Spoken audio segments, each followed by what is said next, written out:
पृथ्वी, जल, अग्नि, वायु और आकाश, इन पांचों तत्वों से बना यह शरीर नाशवान होता है।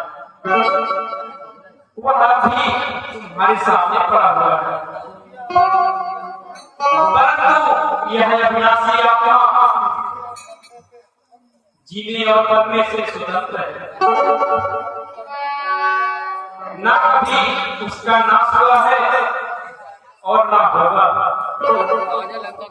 हे देवी जी, इसलिए होना होना सत्य है।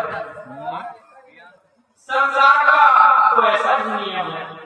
ध्यान रावण मारी ध्यान रावण